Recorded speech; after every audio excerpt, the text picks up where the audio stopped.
árabe entró en erupción cuando una generación de gente joven decidió no seguir sufriendo en silencio y levantarse contra los odiados déspotas que gobiernan sus países.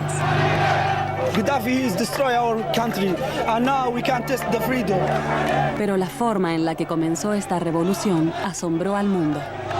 Las armas que utilizaron en la llamada primavera árabe no fueron pistolas ni bombas, sino la internet y los teléfonos celulares. Por primera vez en la historia, los sucesos que cambiaban al mundo eran registrados a toda hora por la gente que estaba en la calle. Existe un registro único que muestra las caídas de los tiranos en Túnez, Egipto y Libia.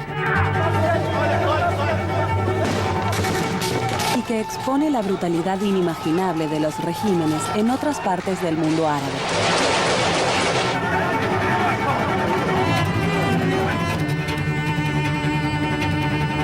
Ahora me dirijo a esa región para buscar a las personas detrás de las imágenes. Alguien tenía que mostrarle al mundo lo que estaba pasando.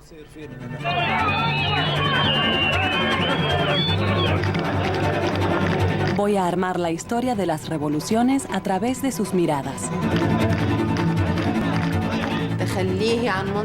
Él abandonaba la presidencia y yo corría por la calle. Comencé a llorar. Me recosté en la calle, miré al cielo y no podía creerlo. Todos nos abrazamos.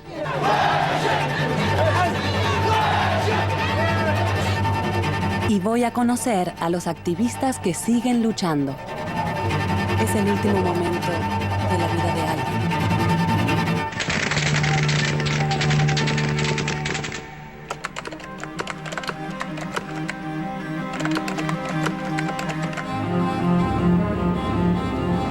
Son pocos los visitantes de Túnez que van más allá de las playas del Mediterráneo. Pero a medida que uno viaja hacia el sur, entra a un mundo diferente. Un mundo rural, pobre y olvidado.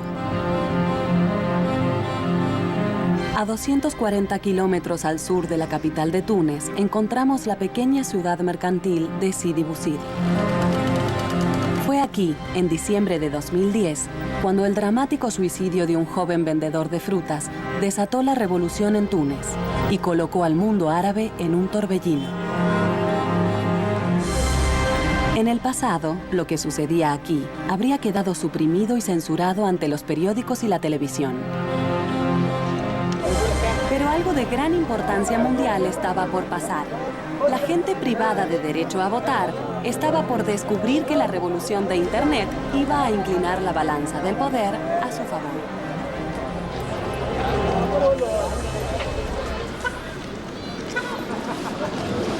Mohamed Bouazizi, de 26 años, era el sostén de una gran familia y trabajaba como vendedor de frutas en las calles de Sidi Bouzid. Durante años, él y sus compañeros comerciantes fueron atormentados por los corruptos oficiales locales que les exigían sobornos todo el tiempo. Nosotros queríamos trabajar, pero no nos dejaban. Decían que generábamos desorden público. Teníamos que pagarles sobornos para vender nuestras cosas y cuando preguntábamos por qué nos ignoraban. Así era la situación.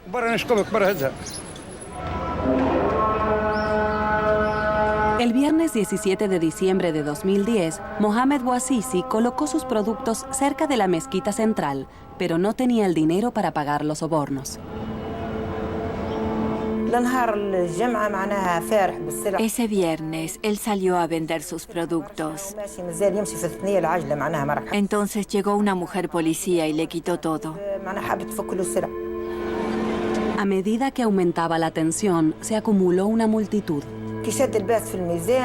Ella se paró delante de él, le dio una bofetada, lo escupió y lo insultó. Él se angustió mucho y comenzó a llorar. Otros policías lo patearon en las piernas. Humillado, Mohamed se dirigió hasta aquí, al ayuntamiento, para elevar una queja. Pero no lo escucharon. No quisieron escucharlo, ni siquiera le abrieron la puerta. Él estaba muy decepcionado. Perdió la confianza, el control y las esperanzas. Cuando se fue de aquí, Fue a un negocio cercano donde compró una botella de combustible, regresó aquí con el combustible, eligió un lugar frente a este edificio, derramó el contenido sobre su cuerpo y luego se inmoló. Terriblemente herido, Mohammed fue llevado al hospital. En esta ciudad pequeña, la noticia corrió rápidamente. La frustración de Bouazizi tuvo un impacto aquí y en el mundo árabe. Mohammed se quemó porque no tenía trabajo. No tenía dinero ni posibilidades.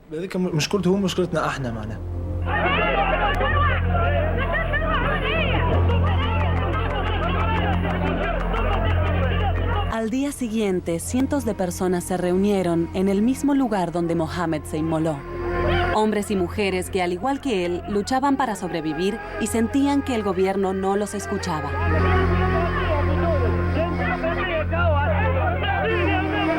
Entre ellos había dos de sus amigos, Wissam Guidry y Bassam Chikri. La gente comenzó a gritar y a hacer preguntas frente al ayuntamiento.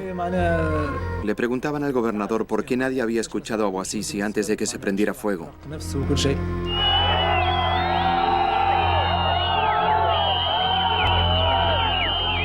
De a poco la situación comenzó a ser más intensa.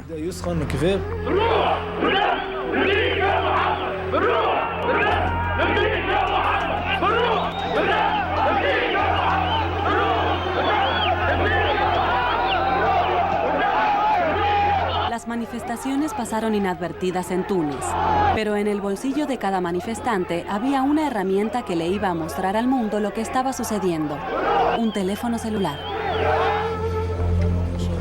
Wissam y Bassam me explican cómo fue que esa noche la manifestación se convirtió en una pelea callejera. Comenzamos con una manifestación pacífica, pero la policía nos reprimió con violencia. Teníamos que defendernos.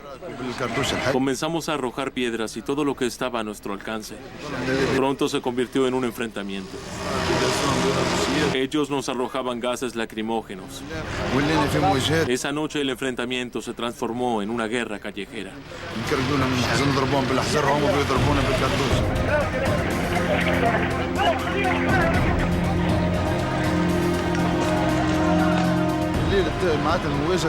Incendiamos cualquier cosa que encontrábamos. Les arrojábamos piedras y ellos nos disparaban.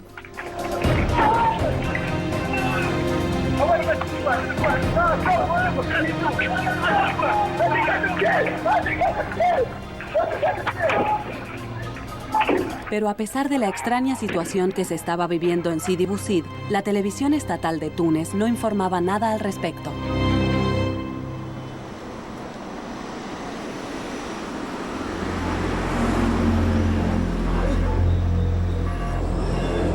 Túnez puede haber sido un destino turístico popular, pero bajo el régimen de Zine al-Abidine Ben Ali, también era un estado policial en el cual la prensa era censurada.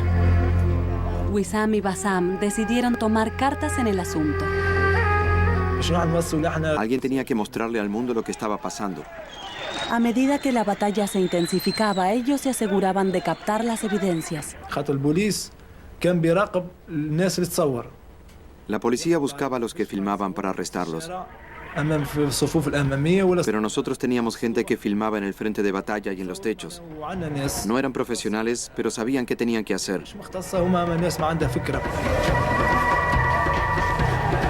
Al filmar desde puntos estratégicos escondidos, consiguieron imágenes desde todos los ángulos.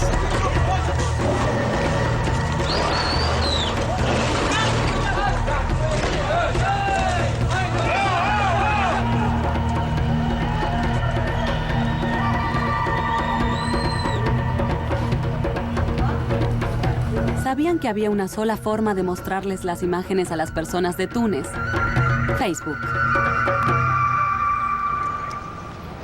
Túnez tenía 2 millones de usuarios en Facebook, una de cada 5 personas de la población.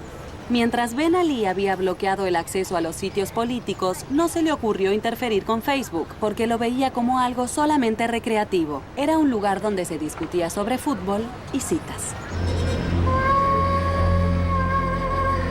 En la capital de Túnez, un joven programador de computadoras, Slimane Mahmoud, vio las extraordinarias filmaciones que llegaban desde Sidi Bouzid.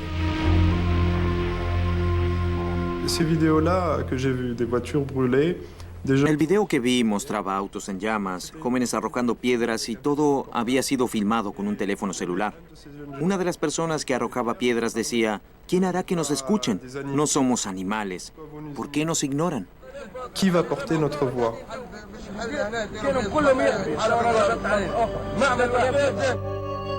A Ben Ali le gustaba presentarse como un líder moderno y progresista, pero la realidad demostraba que era uno más del grupo de dictadores que controlaba el mundo árabe, incluidos Hosni Mubarak en Egipto, Muammar Gaddafi en Libia y Bashar al-Assad en Siria.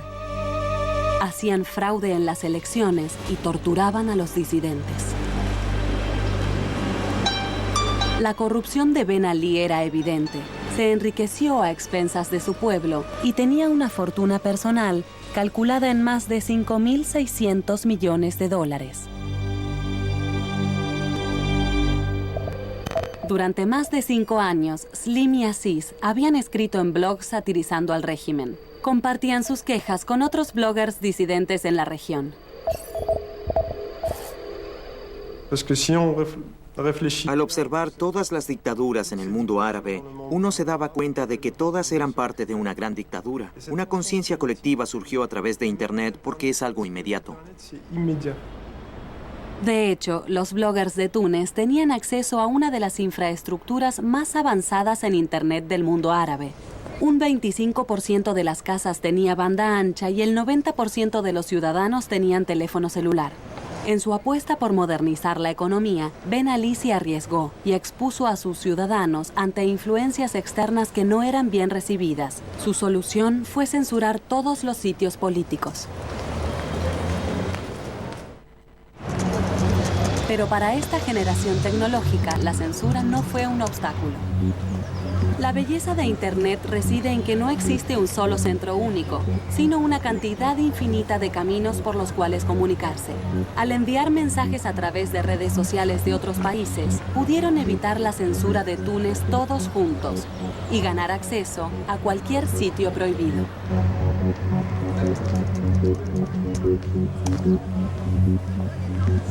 Si los atrapaban subiendo material subversivo, los bloggers eran arrestados y torturados.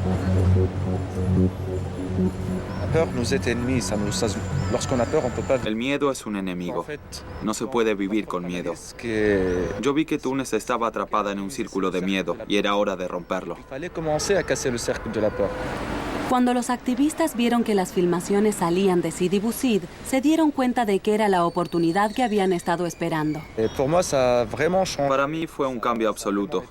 Fue el verdadero disparador para un enfrentamiento directo. Slim y Aziz subían videos en sus propias páginas de Facebook y no pasó mucho tiempo hasta que se diseminaron como un virus. Los videos se reproducían en Internet y en las redes sociales a la velocidad de la luz, a una velocidad incontrolable. Idénticas manifestaciones tuvieron lugar cerca de Sidi Bouzid, en las ciudades sureñas de Kasserine y Medellín, pero la capital de Túnez permanecía en silencio.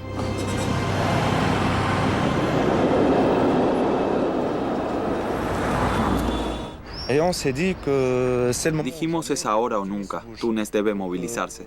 Sidi Bouzid, Kasserine y Medellín habían comenzado a movilizarse y necesitaban saber que Túnez estaba con ellos, que no estaban solos en la lucha.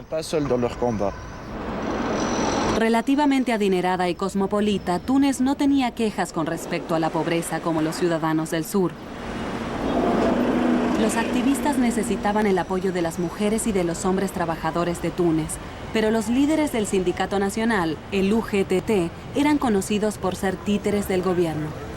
Necesitaban hallar la forma de llegar a las masas, así que intentaron un atajo peligroso: hackear la página web del sindicato y enviarles un mensaje a los miembros pidiéndoles que se juntaran aquí, en la Plaza Mohamed Ali, en el centro de Túnez. No tenían idea de si alguien respondería.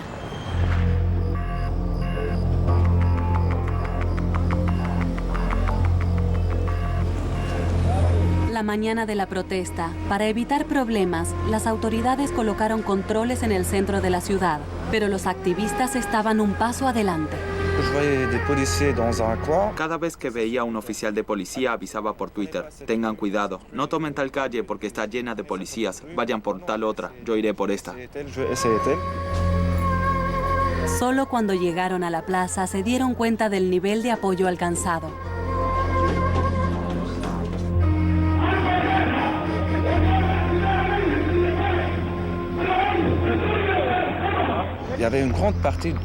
Muchos manifestantes no podían creerlo.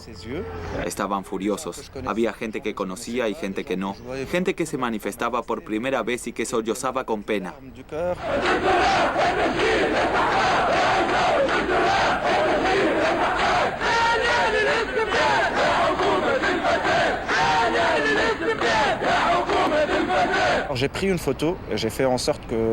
Tomé fotografías desde todos los ángulos para demostrar el tamaño de la multitud. Avisaba: esto sucede ahora en la Plaza Mohamed Ali. Vengan, es el lugar en el que tenemos que estar. Por temor al arresto, Slim tomó una precaución para asegurarse de que la protesta se viera, aun si su teléfono era confiscado.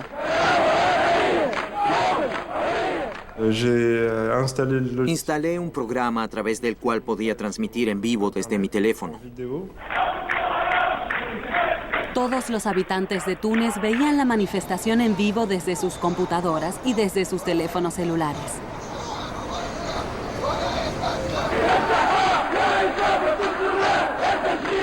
En un momento, todos comenzaron a gritar: Ben Ali, vete.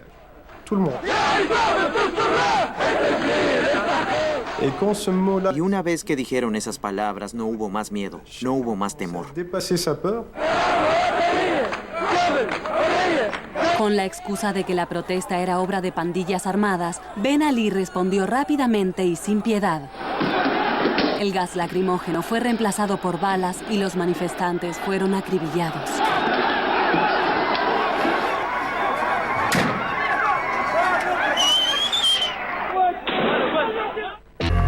Pasada la 1 del mediodía del 6 de enero, Slim y Aziz fueron arrestados y llevados al Ministerio del Interior para interrogarlos.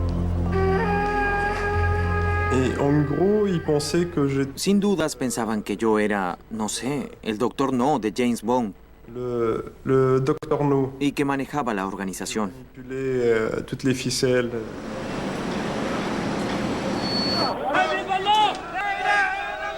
Pero ya era demasiado tarde. El país entero estaba sublevado. En la ciudad de Dus, los manifestantes incendiaron vehículos policiales. En Túnez, la gente tomó el control de la calle y la policía respondió abriendo fuego.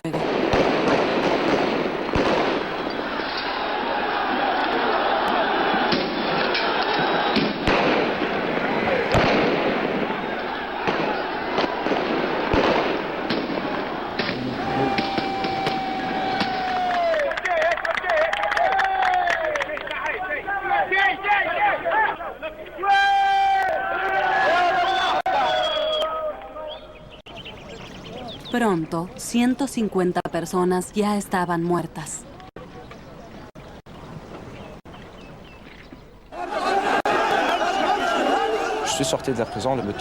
Salimos de prisión el 13 de enero. Al día siguiente, a las 8:30 de la mañana, ya estaba en la calle. Y nunca vi algo igual. Salimos a la calle y todo estaba en llamas. Cuando nos arrestaron el 6 de enero, Túnez era la misma de siempre, pero ahora era una Túnez completamente diferente. Era una revolución.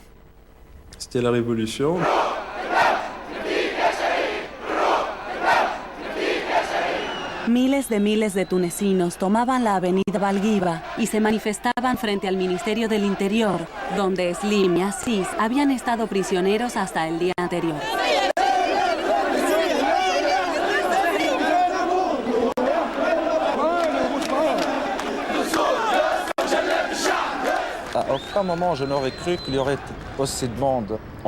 Nunca creí que vería tantas personas ahí.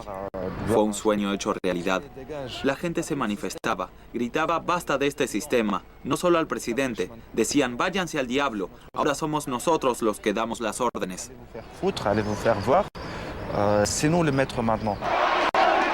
Los asesores de Ben Ali podían ver que el destino ya estaba escrito. El 14 de enero le informaron que estaba poniendo en riesgo la seguridad del país. Esa noche, Ben Ali voló a Arabia Saudita.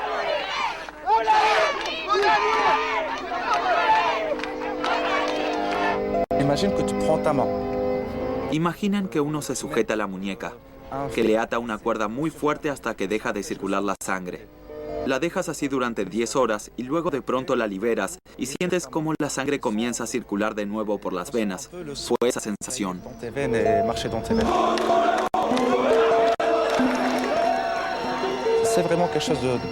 Fue algo magnífico. No puedo describirlo. Me sentí el hombre más libre del planeta.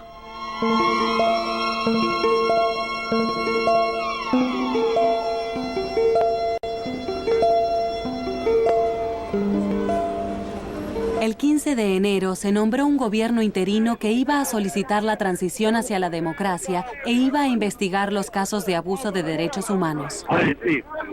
Slima Mahmoud, el blogger disidente, fue nombrado ministro de Juventud y Deporte. Ben Ali gobernó este país durante 24 años, pero en solo 28 días desde la primera protesta en una pequeña ciudad sureña, su régimen cayó. Los activistas opositores en Medio Oriente observaban asombrados y también con una nueva inspiración. ¿Podrían hacer lo mismo con sus igualmente odiados dictadores? La red de disidentes en Internet abarcaba todo el mundo árabe, desde Marruecos en el norte de África hasta Yemen en el Golfo. Pero era en Egipto donde había un ejército clandestino de activistas esperando levantar el bastón de la revolución.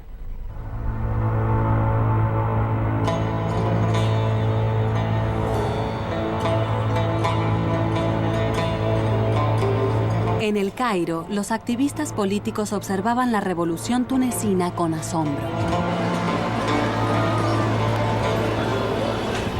Nosotros estábamos maravillados.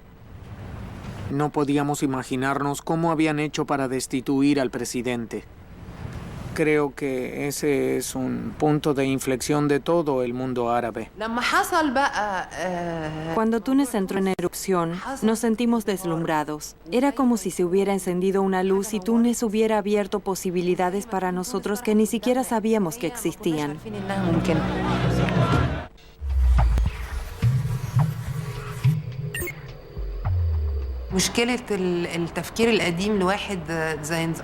El problema del pensamiento de la vieja escuela del régimen de Mubarak era que creía que solo las facciones con estructura piramidal eran peligrosas. Por eso había partidos que confrontaban, como los Hermanos Musulmanes y otras facciones islámicas, porque eran organizaciones tradicionales con una estructura de jerarquías.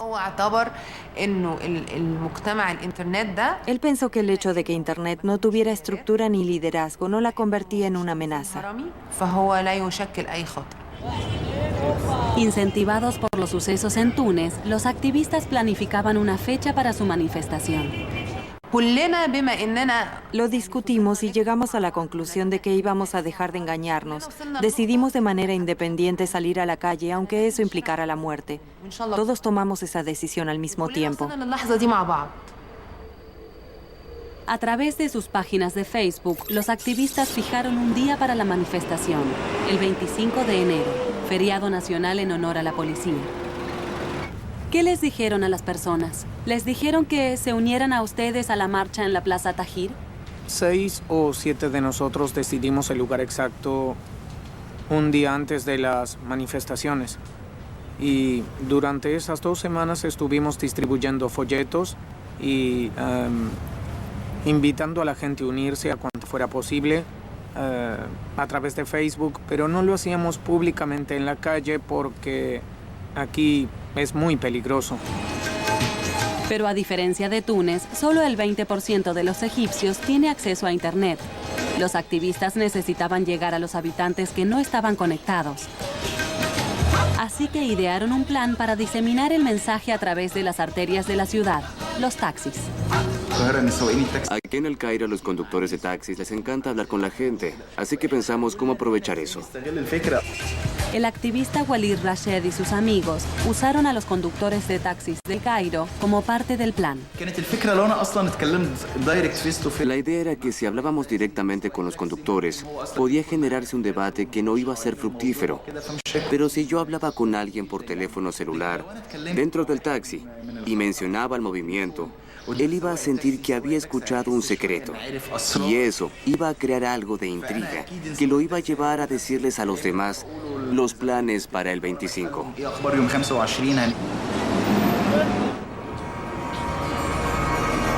La noticia se extendió por El Cairo en los autobuses, en los bares, en las mezquitas, y todos sabían que algo importante iba a suceder en la Plaza Tahrir.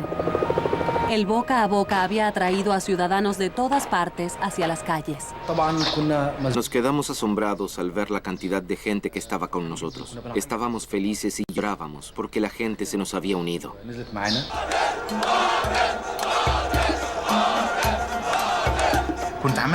¿Era realidad o un sueño? Había 40.000 egipcios en la Plaza Tahrir. No podía creerlo.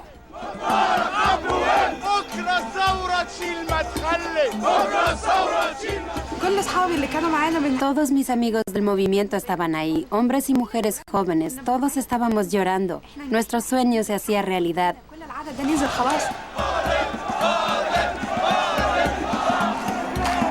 Aunque los hermanos musulmanes no habían apoyado oficialmente la manifestación, muchos jóvenes de la organización se habían unido a los manifestantes. Fue una protesta pacífica, pero el régimen estaba sacudido.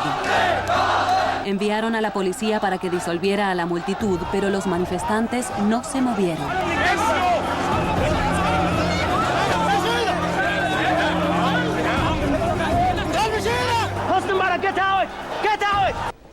Occidente confiaba en que Mubarak defendería la paz con Israel y cooperaría en la guerra contra el terrorismo. Al igual que sus predecesores en la Casa Blanca, Obama no tenía deseos de hacerlo enojar.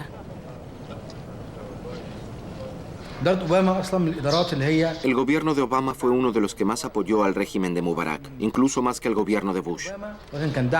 Obama apoyaba firmemente a muchas instituciones relacionadas con el gobierno y hablaba de Mubarak como un hombre de paz, un hombre de democracia.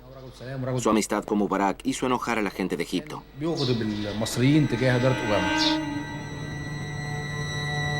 La respuesta de Estados Unidos sería crítica. La secretaria de Estado Hillary Clinton había sido una gran legitimadora de la libertad en Internet e impulsaba el activismo digital alrededor del mundo. Pero ahora que los intereses estadounidenses estaban en juego, volvió rápidamente a la política antigua. Our assessment is that the Egyptian government is stable and is looking for ways to respond to the legitimate needs and interests of the Egyptian people. La nación que decía ser la mayor defensora de la democracia se había concentrado solo en sus propios intereses y fallaba ante la primera gran prueba de la primavera árabe. Teníamos un gran mapa del Cairo donde marcamos cómo atacar a la policía y así conquistar la Plaza Tahrir. En esa reunión, que fue muy tensa, sentimos que si nos atrapaban podrían darnos sentencia de muerte.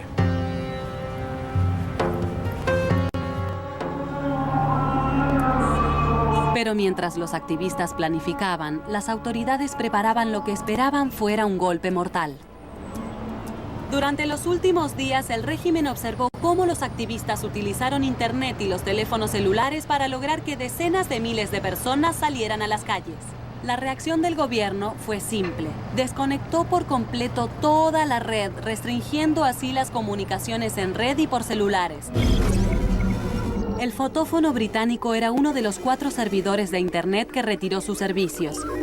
Al estar bajo la ley egipcia, las autoridades tenían el derecho de dar una orden que ellos estaban obligados a cumplir. La mañana del viernes 28 de enero, el día planeado para la protesta, los egipcios despertaron y descubrieron que habían quedado incomunicados del resto del mundo y entre sí.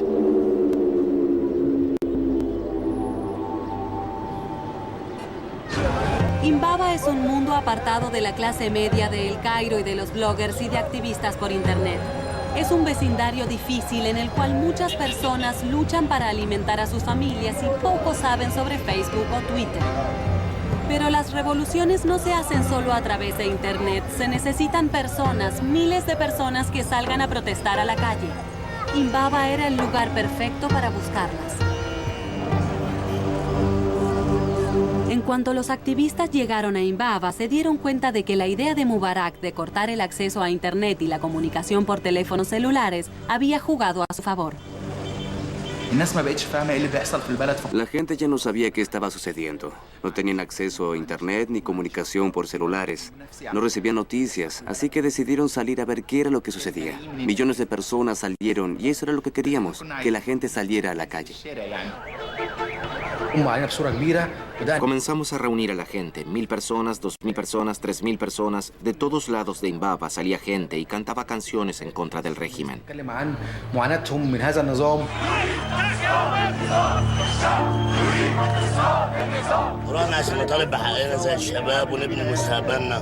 وفي ناس عندها 30 سنه و35 سنه لحد دلوقتي ما اتجوزتش. اعتراض على نظام الحكم، اعتراض على العيشه اللي عايشينها، اعتراض على كل حاجه. الهدف بتاع شروق التحرير ان انا الغي الدستور الجديد. وتحركنا من Imbaba. Dejamos Imbaba con entre 30.000 y 40.000 manifestantes. Salimos de Imbaba con 100.000 manifestantes y cuando vi la cantidad de gente supe que el régimen estaba acabado. Salieron a pie y vinieron hasta aquí, el puente Qasr el-Nil cruzando el Nilo, el cual los llevaba hasta la Plaza Tahrir. Esperándolos del otro lado estaba la policía, la cual tenía estrictas órdenes de detener la manifestación. Y en el Egipto de Mubarak, eso significaba que si era necesario, había que matarlos. El miedo era real porque ellos tenían armas y estaban disparándolas. Disparaban a matar. Disparaban así. Es un puente angosto, no muy grande, y es difícil cruzarlo con la policía armada ubicada frente a ti. Era un camino angosto y era muy fácil para ellos acertarnos.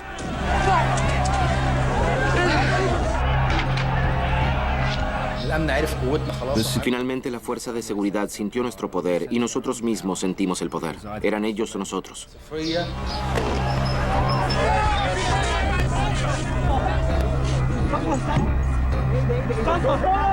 Mucha gente murió. 2 personas murieron ante mí. Intenté salvarlas, pero a pesar de que soy médico no pude hacer nada. Ver que alguien muere delante de ti y sentir que uno es el verdadero responsable por haberlo sacado a la calle y hacerlo exponerse. Esa persona muere y yo sobreviví. Es algo que me hace sentir culpable, no puedo evitarlo. Siento culpa y responsabilidad por la muerte de esas personas. Después de 2 horas de lucha en el puente, los manifestantes finalmente cortaron las filas policiales. De ese modo, se dirigieron hasta la Plaza Tahrir, donde se reanudó la lucha.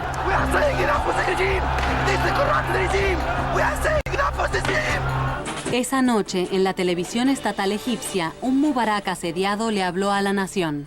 وأقول من جديد أنني لن أتهاون في اتخاذ أي قرارات تحفظ لكل مصري ومصرية أمنهم وأمانهم وسوف أدافع عن أمن مصر واستقرارها وأمان شعبها. Detrás de su dureza y rigidez, su miedo era evidente. Prometió reformas democráticas. Después de su discurso, el presidente Obama llamó a Mubarak por teléfono. I just spoke to him after his speech, and I told him he has a responsibility to give meaning to those words, to take concrete steps and actions that deliver on that promise. Pero en la Plaza Tahrir, las palabras de Mubarak fueron recibidas con desprecio. He should go. We don't like him. Devolvieron el acceso a Internet y los usuarios de teléfonos celulares recibían mensajes patrióticos como este. Jóvenes de Egipto, tengan cuidado con los rumores y escuchen la palabra de la razón. Egipto es preciosa, debemos cuidarla. Pero la gente de Egipto no se impresionó. Y no fue solo en El Cairo. Alejandría, Suez y Port Said también se estaban manifestando. Ya había más de 500 muertos. Ahora la situación iba más allá de la policía.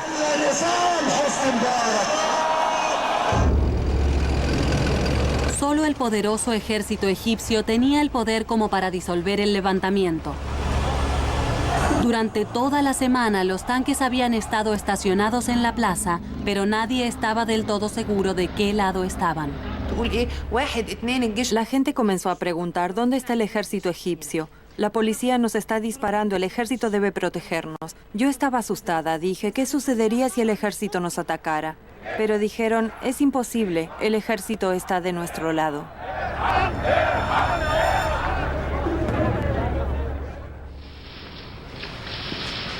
El 1 de febrero, Obama anunció una nueva y rígida postura. An orderly transition must be meaningful, it must be peaceful, and it must begin now.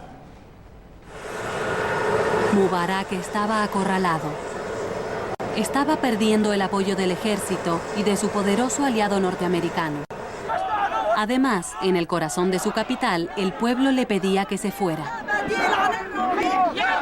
Pero él estaba por demostrar cuán implacable podía ser en su decisión de aferrarse al poder.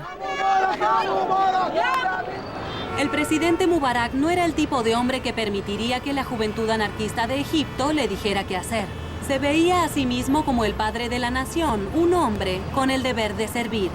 Por eso, el 2 de febrero, 9º día de la protesta, Mubarak dio batalla.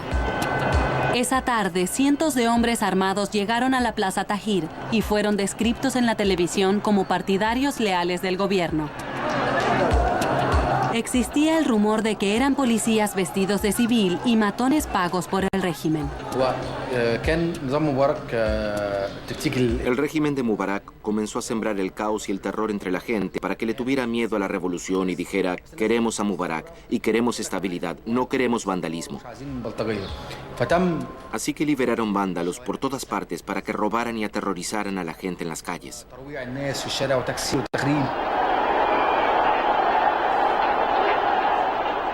Hubo una guerra de piedras, las arrojaban en todas direcciones. Todos en la plaza fueron golpeados. Y luego llegaron con los camellos.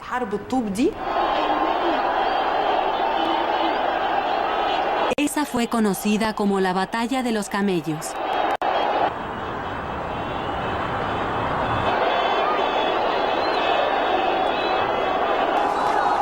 Pero había armas más mortíferas en juego. Lo peor fue que no eran solo piedras y palos. Había francotiradores atacando desde los edificios.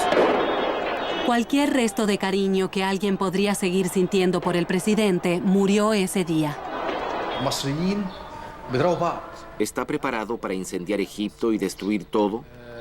¿No le importa desatar una guerra civil mientras él está en el poder? ¿Por qué desea tanto quedarse en el gobierno como para destruir Egipto por completo?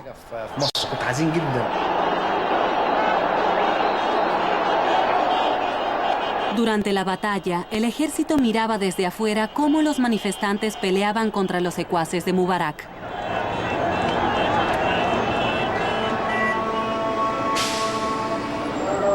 Después, un oficial militar, el comandante Ahmad Ali Shuman, le dijo a la multitud en la Plaza Tahrir que él había tomado sus armas y se había unido a la protesta.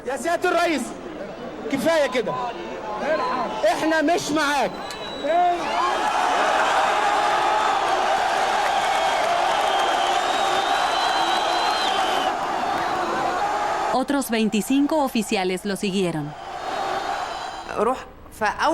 La primera vez que me sentí a salvo fue cuando vi que un tanque pasaba frente a un grupo de gente que lo aclamaba. Y el conductor comenzó a tirarle besos a la gente.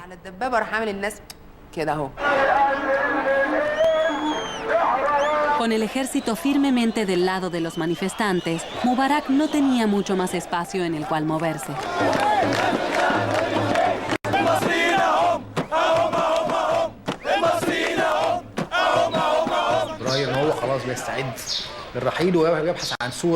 Llegaron noticias de que abandonaría el gobierno y buscaba una forma digna de dejar la presidencia. Finalmente, el 11 de febrero, los manifestantes de la plaza escucharon que el gobierno iba a hacer un anuncio.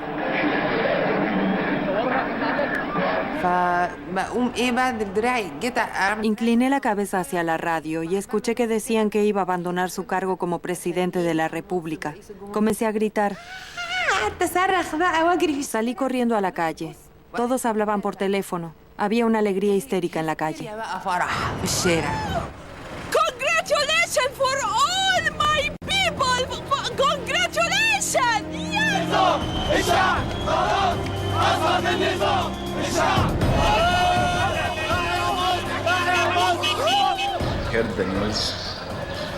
Por supuesto que comencé a llorar. Fue increíble.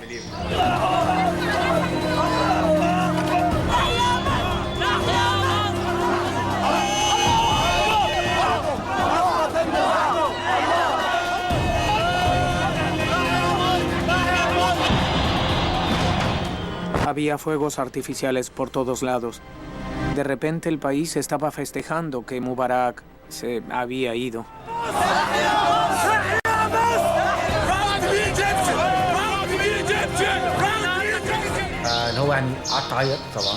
Comencé a llorar.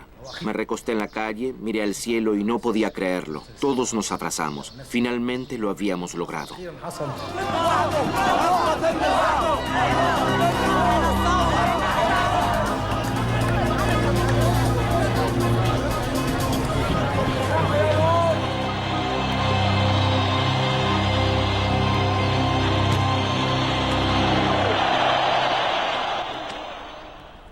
Con Mubarak y Ben Ali derrocados, ahora la antorcha de la revolución había pasado a los activistas de Libia, Bahrein, Yemen y Siria.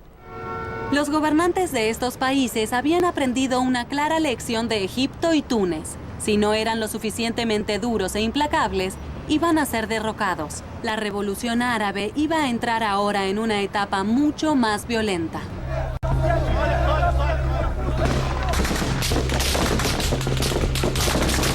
Las manifestaciones pacíficas iban a encontrarse con medidas militares sangrientas. Y a medida que el levantamiento se expandía, Internet se convertiría en un recurso más crítico. En los meses que siguen, será el único contacto con el mundo exterior para aquellos que luchan contra los tiranos más crueles del mundo árabe.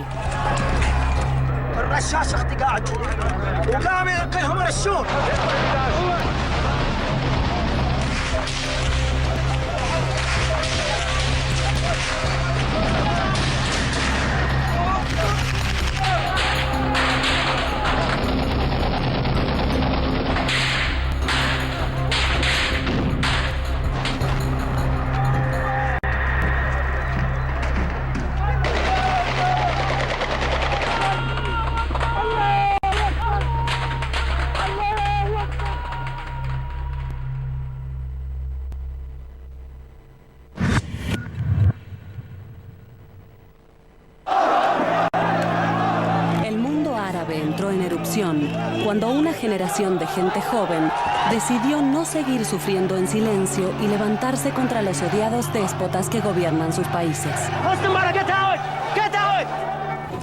Hacia fines de febrero, parecía que hacer una revolución era fácil.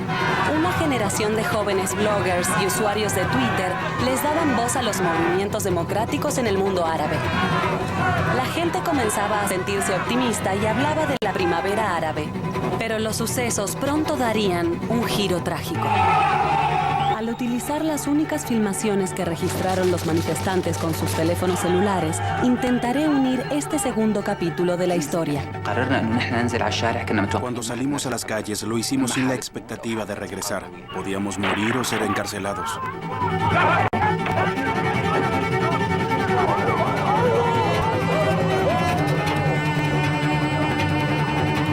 Me encontraré hablaré con los activistas que arriesgaron sus vidas para exponer la barbarie de sus gobiernos. Lo más importante aquí era subir las filmaciones a YouTube para que la gente las viera. Son los últimos momentos de la vida de alguien. Les mostraré cómo la generación de Facebook llevó su lucha a las calles. Incluso aquellos que estaban filmando tenían la cámara en una mano y una piedra en la otra. Y así comenzaba una lucha que iba a hacer que el mundo árabe se deshiciera de su dictador más conocido. Gaddafi has destroyed our country, and now we can test the freedom. Now we can build our country.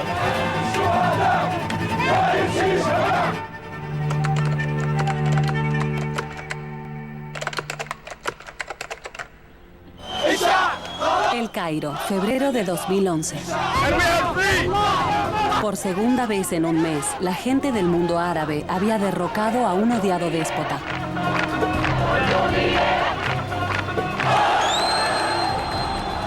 Cuatro semanas antes, Zine Abidine Ben Ali había abandonado Túnez.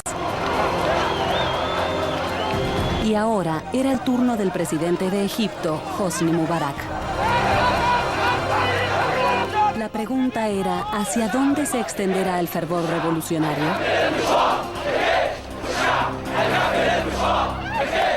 Después de la dramática caída de Hosni Mubarak en Egipto, aparecieron los primeros movimientos revolucionarios en la frontera de Egipto con Libia. Este era uno de los sistemas autocráticos más controlados en toda la región, pero aún aquí, el régimen pronto sería vulnerable. Atrapada entre Egipto y Túnez, la Libia del coronel Muammar Gaddafi no podía quedarse aislada de los movimientos democráticos de sus vecinos. Durante 42 años, Gaddafi había gobernado el país y era su ladrón personal. Llenaba sus bolsillos y los de su familia con las ganancias del petróleo, mientras reducía las instituciones y dejaba de invertir en el crecimiento económico. Su gobierno tenía una política de divide y reinarás, explotada en las diferencias tribales de un país casi desértico. Él era conocido por su paranoia ante la gente que se reunía para compartir ideas. Por eso desalentaba cualquier forma de reunión pública.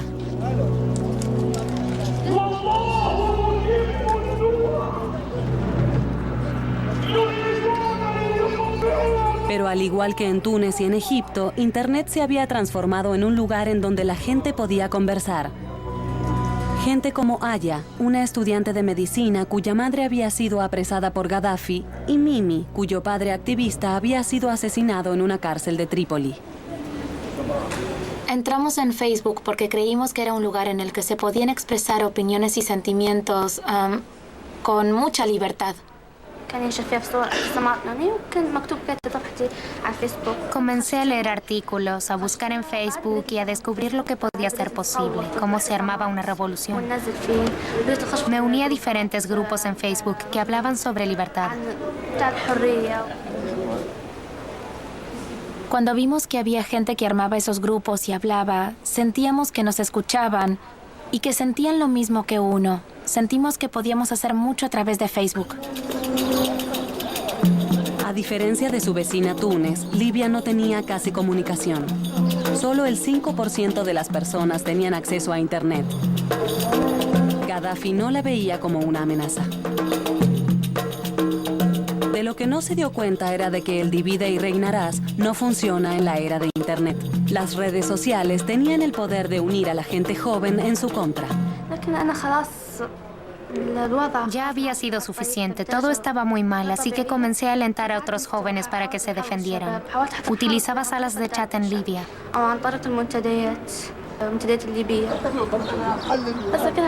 Era optimista porque me cruzaba con muchos jóvenes conscientes y bien informados. Las excusas usuales de estoy harto o no hay salida no estaban en Facebook. Un ejército invisible de jóvenes libios estaba esperando el momento. Graduados desempleados como Mohamed, Salim y Mohamed, quienes no tenían futuro en la Libia de Gaddafi.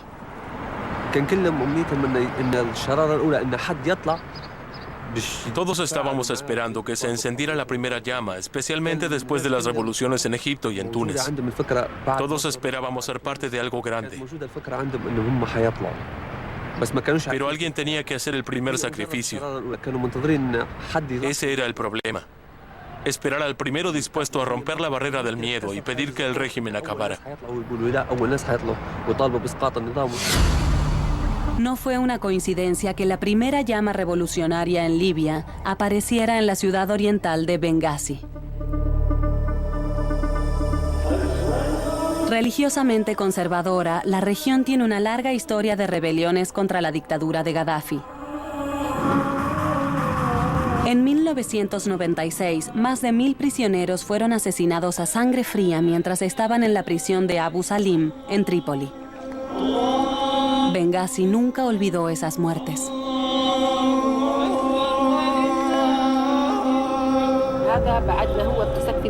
Mi hijo fue asesinado en Abu Salim. Su padre se enfermó de angustia y lloró tanto que perdió la vista. A medida que la revolución se extendía en Túnez y en Egipto, las familias de los muertos en Abu Salim se volvían un punto central para la caída en Libia. Ansioso por acabar con la manifestación incipiente, el 15 de febrero, Gaddafi arrestó al abogado de la familia, Fatih Erbil, quien había perdido a su hermano y a otros familiares en la masacre.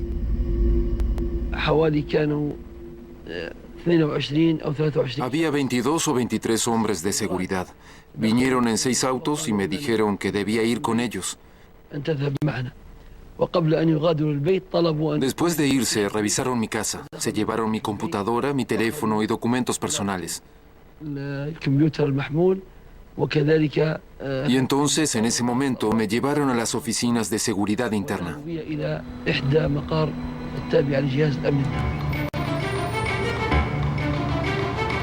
La noticia del arresto de Fatih Erbil se filtró y las familias de Abu Salim reaccionaron con furia, reuniéndose fuera de este edificio. Las oficinas de seguridad nacional querían que liberaran a su abogado.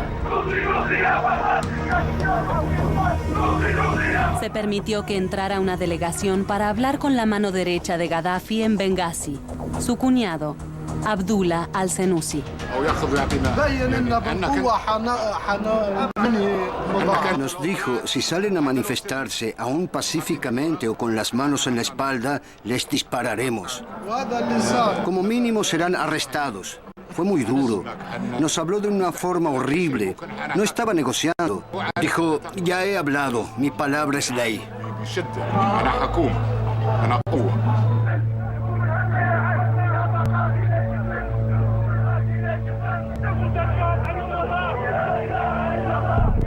Pero fuera del edificio de seguridad nacional, la multitud estaba creciendo. La noticia se había extendido y había cientos de personas en las calles de Bengasi. Ahora pedían la caída del régimen.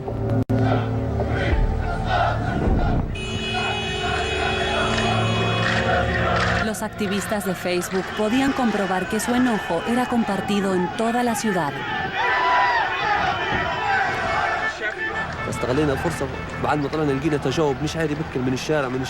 La respuesta fue increíble. Había gente joven, gente pobre, abogados, maestros, médicos. No era solo una sección de la sociedad, era toda la sociedad. Fue extraordinario.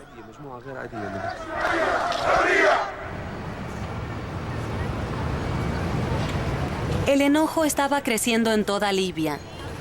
El 17 de febrero, una gran multitud se reunió en esta plaza, en la ciudad portuaria de Tobruk. El objetivo era un monumento que honraba al famoso libro verde de Gaddafi, 3 tomos que detallaban su extraña filosofía política. Los activistas habían aprendido de Egipto y de Túnez que para que la revolución funcionara, tenían que mostrarle al mundo más allá de Libia lo que estaba sucediendo. Un joven ingeniero químico, Taufik Othman, entró en acción. Lo intenté. Tomé mi teléfono y comencé a filmar de esta forma. ¿Sentiste que debías capturar ese momento? Sí. Dije, creo que este será un gran momento.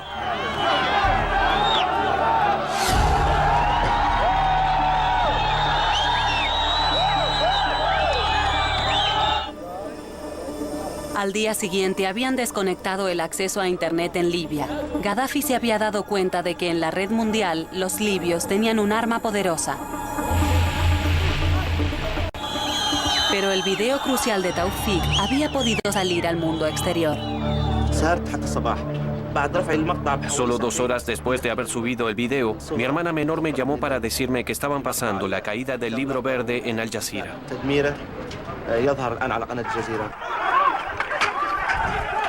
Ahora la gente en todo el mundo podía ver que la primavera árabe no se había detenido en Egipto. En Bengasi, las manifestaciones se convirtieron en guerras callejeras en las cuales hombres con cascos amarillos que se creía que eran secuaces de Gaddafi salían a las calles a atacar a los manifestantes.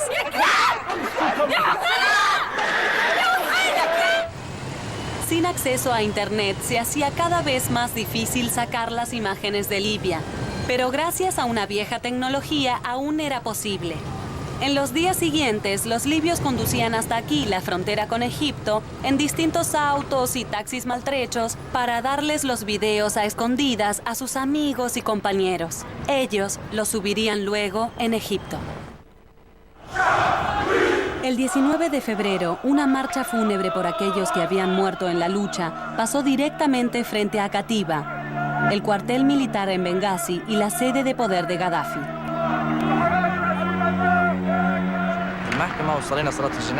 Todos caminábamos por la calle Yamal y sabíamos que una vez que pasáramos cerca de la base militar algo pasaría.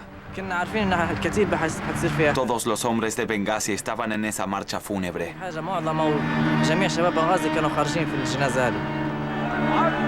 A medida que la marcha se acercaba, los francotiradores de Katiba comenzaron a disparar desde los techos.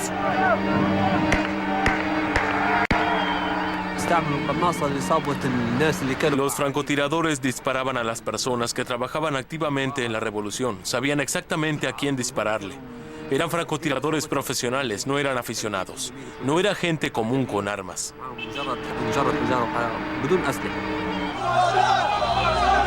El ataque del régimen en el funeral iba a ser decisivo. Enfrentados con la orden de dispararles a los manifestantes, un ejército local y las unidades de policía se cambiaron de bando y se unieron a los manifestantes contra Gaddafi.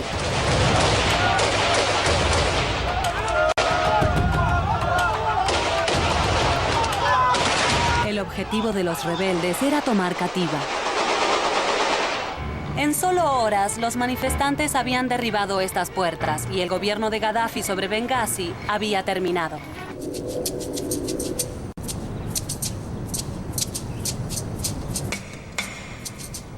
El gobierno de Gaddafi al este de Libia estaba acabado. Pero a diferencia de Ben Ali en Túnez y de Mubarak en Egipto, no iba a irse pacíficamente. Así que juró venganza. Al igual que a Mubarak en Egipto, Occidente había apoyado a Gaddafi. Querían su petróleo y su información sobre Al-Qaeda. Pero el triunfo de la democracia en Túnez y en Egipto les habían enseñado a los líderes de Estados Unidos y de Europa que podría ser un error aferrarse a esos viejos amigos. Las manifestaciones estaban sucediéndose en otros países árabes: Marruecos, Argelia, Jordania, Yemen y la pequeña isla de Bahrein en el Golfo Pérsico. La mayoría del pueblo chiita le guardaba rencor al corrupto líder sunita de Bahrein. Los chiitas eran discriminados y los países reclamaban que la democracia era una farsa. Situada entre el reino sunita de Arabia Saudita y la imprevisible República Islámica Chiita de Irán, Bahrein era fundamental para la estabilidad de la región. Le brindaba un puesto fronterizo estratégico a Estados Unidos y albergaba a su quinta flota. Cualquier desarrollo aquí iba a tener repercusiones más allá de la pequeña isla. Inspirado por los levantamientos en Túnez y en Egipto, un joven activista chiita, Ali Abdulhadi Mushaima, utilizó Facebook para organizar una protesta en Bahrein.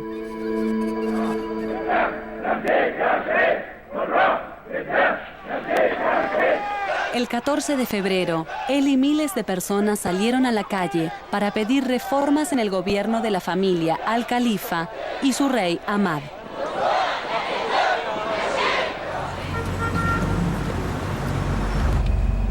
Ese mismo día, la policía armada esperó a Ali afuera de su casa.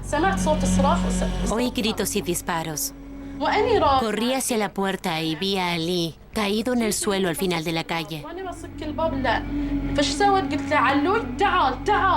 No entendía por qué estaba allí caído, así que le grité, ven aquí, ven aquí. Él se levantó y vino corriendo hacia mí. Corría de una forma muy extraña, como si estuviera enfermo y corriera con dificultad. Yo no entendía qué sucedía. En cuanto entró, cerré la puerta y él cayó al suelo así y comenzó a vomitar sangre.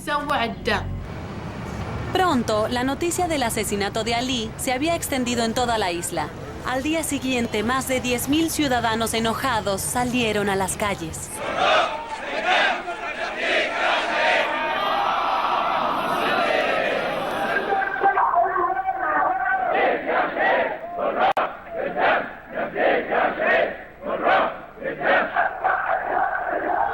Esa noche, el rey Ahmad hizo una extraña aparición televisiva. Dijo que lamentaba la muerte de Ali y de otro manifestante y prometía diálogo.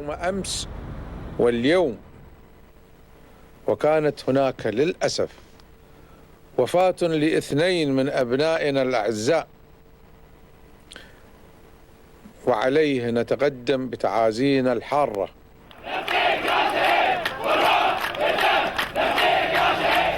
Pero su discurso no apaciguó a la enfurecida multitud, que ahora había llevado la manifestación al corazón de la capital. El refuerzo de Arabia Saudita no podría haber llegado en peor momento para los gobiernos occidentales, mientras luchaban por tomar una posición en el paisaje cambiante de la primavera árabe.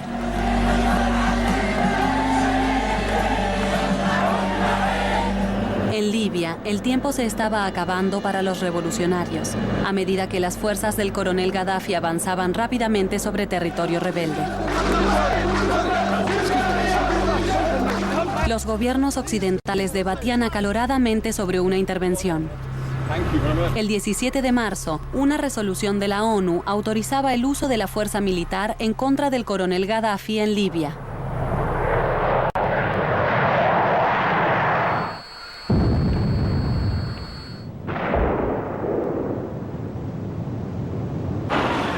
Pero el interés estratégico en Bahrein y el precio del petróleo eran más importantes. Mientras el régimen de Bahrein pulverizaba lo que quedaba de lucha por la democracia en su gente, Estados Unidos y Europa miraban hacia otro lado. Ya habían pasado 3 meses desde la muerte de un joven vendedor de frutas en Túnez, que había levantado manifestaciones en todo el mundo árabe. Túnez y Egipto ya habían derrocado a sus dictadores. Libia estaba envuelta en una guerra civil y las manifestaciones en Yemen amenazaban al gobierno de 30 años del presidente Saleh. Pero había un país que parecía ser inmune al torbellino: Siria. El régimen de línea dura en Siria, justo en la frontera detrás de mí, está bajo el mandato de la familia Assad desde hace más de 40 años. En Siria, el control del ejército, de las fuerzas de seguridad y las leyes de emergencia hacen de la oposición política imposible. Los periodistas están prohibidos en Siria, así que me dirijo hacia Beirut. A solo 2 horas de viaje de Damasco, este se convirtió en el lugar más seguro para los disidentes sirios que huyen a través de la frontera. Vine hasta aquí para conocer al sirio exiliado y ciberactivista Rami Nagle.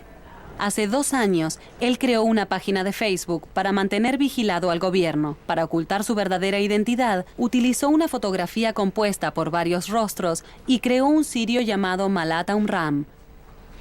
Ese mismo año, había recibido advertencias de que las autoridades estaban tras él, así que huyó a Beirut, donde estableció una red para ayudar a los manifestantes dentro de Siria a enviar sus mensajes. Creemos que se necesitan 20 años de trabajo duro antes de que algo cambie en Siria. Así que nos estuvimos preparando para esta guerra a largo plazo. El problema aquí es que no hay esperanzas. Pensamos mucho, pero incluso los activistas políticos y por los derechos humanos lo intentamos, pero no encontramos una solución. Aquí el panorama es completamente negro. No hay ninguna luz al final del túnel. El presidente Bashar al-Assad viene de una dinastía que tiene una reputación conocida por la represión política. Su padre, Hafez al-Assad, fue el responsable de una masacre con más de 10.000 muertes en la ciudad de Hama en 1982. Cuando Bashar tomó el cargo, parecía ser un reformador. Tomó medidas para liberar la economía y abrió el diálogo político con Occidente. También introdujo Internet. Apenas el 20% de la población tiene acceso a la red. Pero a diferencia de otros dictadores árabes, Assad comprendió el poder de Internet y bloqueó el acceso a Facebook y YouTube. La batalla por el control de Siria no solo tenía lugar en las calles, sino también en el ciberespacio. Cualquier persona que vaya a un cibercafé en Siria debe presentar su pasaporte y su identificación. Y todas las búsquedas que haga son monitoreadas. El país controla todo a través del servicio de seguridad. Yo tengo la certeza de la forma sádica en la que el régimen responde y las técnicas sádicas que utilizan con los rebeldes. En febrero, mientras los países árabes se levantaban contra su gobierno, no había señales de que Damasco se viera envuelta en la revolución. De manera muy confiada, Assad declaró que el levantamiento árabe nunca llegaría a su país.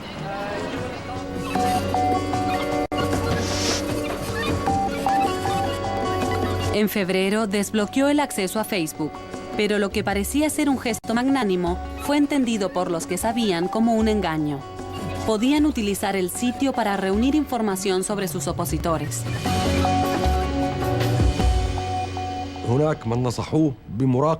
Había personas que tenían un monitoreo filtrado, lo que significa que vigilaban a cualquiera que fuera sospechoso de tener alguna actividad política o que tuviera comunicación con figuras opositoras en el exterior. Pero la estrategia se les volvió en contra. Yo diría que ese fue el peor error del gobierno sirio. El gran error fue desbloquear Facebook porque en lugar de cientos eran miles y miles las personas que se unían. Era como una plataforma nacional para dar ideas. Con el acceso a Facebook desbloqueado, la nueva red desbordaba de conversaciones encubiertas sobre revolución y levantamientos. Luego sucedió algo que provocó el enojo más profundo del pueblo sirio. A principios de marzo, un grupo de adolescentes fue arrestado al sur de la ciudad siria de Derra. Fueron atrapados pintando con aerosoles las paredes de su escuela, pero lo que enfureció a las autoridades fue la elección de las palabras. El graffiti se había transformado en el lema icónico de las revoluciones árabes. La gente quiere que el régimen caiga. No se supo nada de los niños durante 10 días. Bien, de acuerdo. El disidente sirio Omar Edilbi estaba en Damasco cuando los niños desaparecieron. Él y otros opositores al régimen organizaron una manifestación.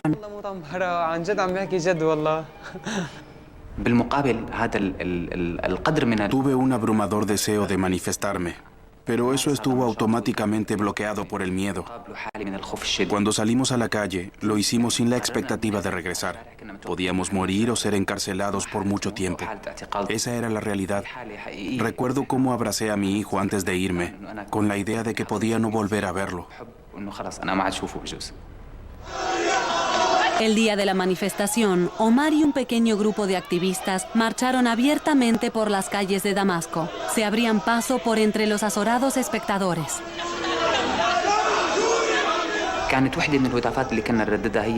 Uno de los lemas que gritábamos era por la liberación de los niños arrestados en Derra, y la gente en la calle respondió con mucha emoción. Para ser honesto, la gente siria no sabía mucho sobre pedidos de libertad, democracia y un cambio de gobierno pacífico. Lo que los movilizó fue la historia del arresto de los niños. Cuando se filtró la noticia de que los niños habían sido torturados por las autoridades, los ciudadanos de Derra se levantaron en rebelión. Siria se había unido a la primavera árabe. Durante los días siguientes, 3.000 personas tomaron las calles.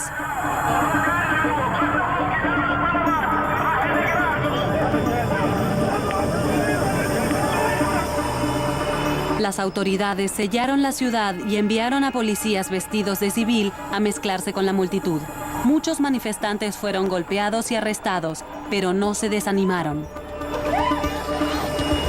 Al quinto día, la policía envió un mensaje claro de que iban a tener tolerancia cero ante cualquier levantamiento sirio.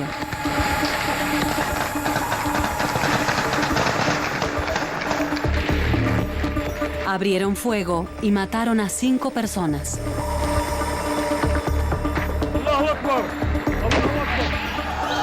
Enfurecidos por la respuesta, ahora los manifestantes querían más que la liberación de los niños. Querían derrocar al régimen.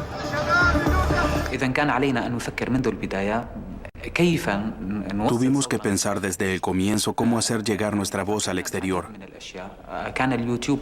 Pensamos en diferentes formas. YouTube era la elección más evidente porque es un medio popular que despliega la noticia por el mundo en minutos. Al principio utilizamos un método de fácil acceso y que no llamara la atención de las unidades de seguridad, el teléfono celular. Ahora que el genio había salido de la botella, la protesta se extendió rápidamente a las ciudades de Banias, Latakia, Homs y Hama. La ciberoperación de Rami se había vuelto crítica. Tenía que distribuir las filmaciones a las nuevas organizaciones del mundo.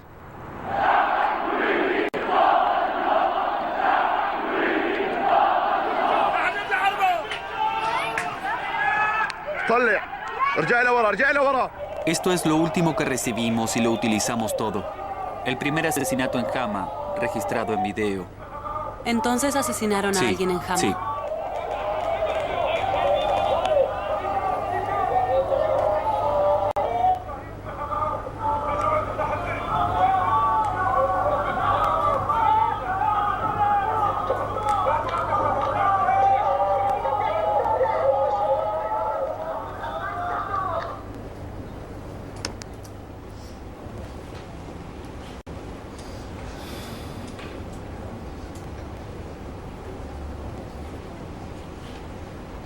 En este video en especial, algunos tratan de salvar la vida del herido y al menos 2 personas lo están grabando.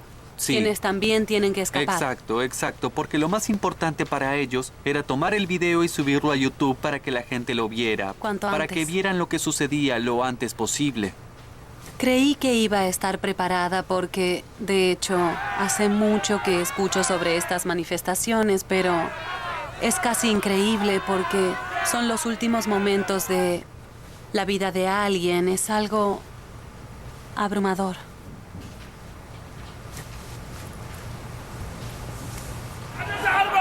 El régimen justificaba sus ataques insistiendo en que actuaban contra los terroristas islámicos.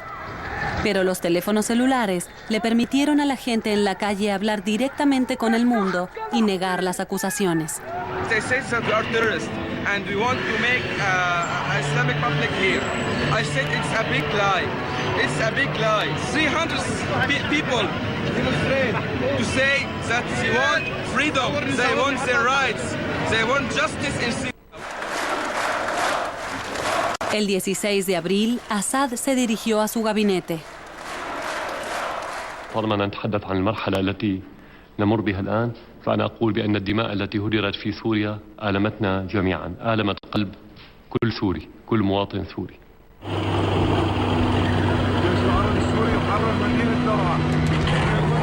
Luego, el 25 de abril, el régimen demostró su verdadera intención. Enviaron tanques a las ciudades de Derra, Homs y Banias para detener el levantamiento.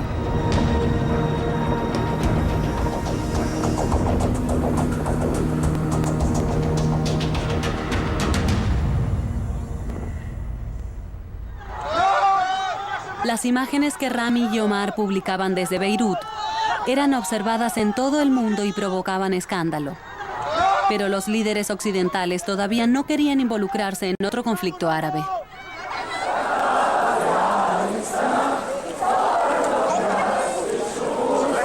las autoridades sirias tomaron más medidas para impedir que las imágenes de las manifestaciones salieran al mundo exterior.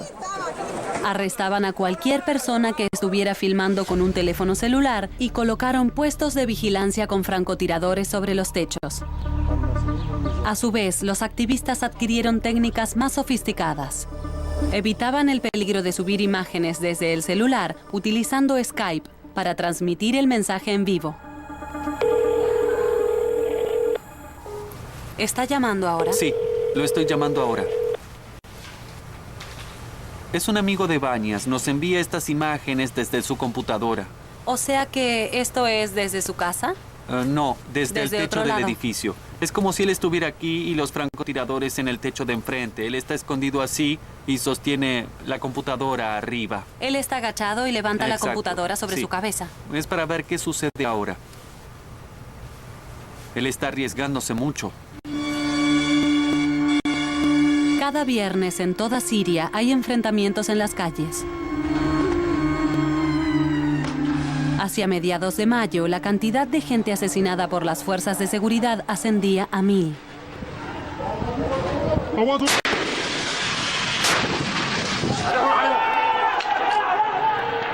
Debido a que más y más manifestantes eran arrestados o asesinados por filmar, los activistas que estaban fuera del país idearon formas de colocar artefactos de filmación encubiertos. Pudimos colocar algunas cámaras ingeniosas que se escondían en el bolsillo de la camisa, en una manga o en un botón.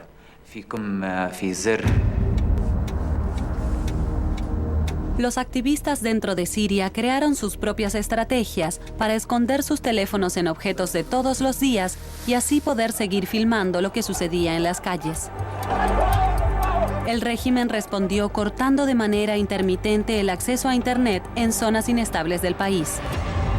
Pero la ciberoperación de Rami ya había tenido efecto. Los exiliados sirios en todo el mundo se unieron para apoyar el levantamiento y les dieron teléfonos satelitales a los disidentes. No son baratos, cada uno cuesta más de 1000 libras y son pagados por sirios adinerados que viven en el exilio y que quieren asegurarse de que el mensaje de su gente siga saliendo de Siria. Teléfonos como estos son muy difíciles de rastrear. También le permiten al usuario eludir los controles en Internet en días cruciales, como los viernes, de modo que si filman una manifestación pueden subirla directamente a Internet. Ahora se había generado una guerra cibernética entre los activistas y el régimen de Assad. Sabemos que el régimen tenía un equipo dedicado a intervenir computadoras. Se especializaban en sitios de Internet y en guerras electrónicas. La policía siria comenzó a hackear los sitios de los activistas y las páginas de Facebook.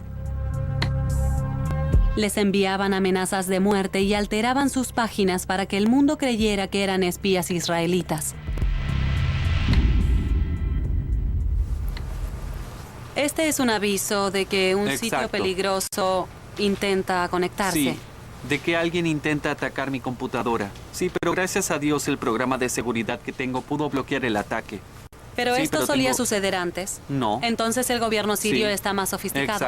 Exacto, sí. ¿Y no te preocupa que haya un punto en el que puedan vencer tu sistema de seguridad? Sí, pero creemos que nosotros estamos más avanzados en seguridad de lo que ellos lo están en los ataques. Bien. Eso esperamos. Pero a pesar de la confianza de Rami, el régimen se está acercando a él. Hacia el final de julio, el gobierno envió tanques a Hama, la fortaleza islámica tradicional de la oposición a la dinastía Assad. 3 semanas después, Rami y Omar recibieron amenazas de muerte desde Siria. Rami ya abandonó Beirut. A medida que acababa el verano, la máquina de matar de Assad parecía imparable. Y a pesar de la condena internacional, el régimen sirio sigue actuando con total impunidad.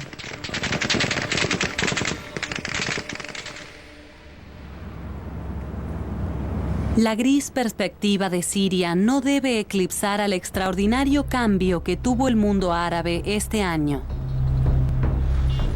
El expresidente egipcio Hosni Mubarak se enfrenta a la justicia. Ahora los militares tienen el poder y la gente está frustrada por el ritmo de las reformas. Pero tanto Egipto como Túnez planifican tener sus primeras elecciones libres antes de que acabe el año. Pero el cambio más dramático fue en Libia. El 21 de agosto, las noticias anunciaban que las fuerzas rebeldes habían tomado Trípoli, sacando al coronel Gaddafi del poder. Ahora Trípoli experimentaba la misma euforia que se había desatado en Bengasi después de su liberación. Hay una atmósfera increíble en Bengasi desde la revolución. Todas las noches la gente se reúne aquí, escucha discursos, habla libremente. Para muchos de ellos es la primera vez en sus vidas que pueden expresarse verdaderamente. Nada de esto habría sido posible cuando Gaddafi estaba en el poder. Pero en Libia libre disfrutan cada momento. Solo en Libia la primavera árabe se transformó en una verdadera revolución.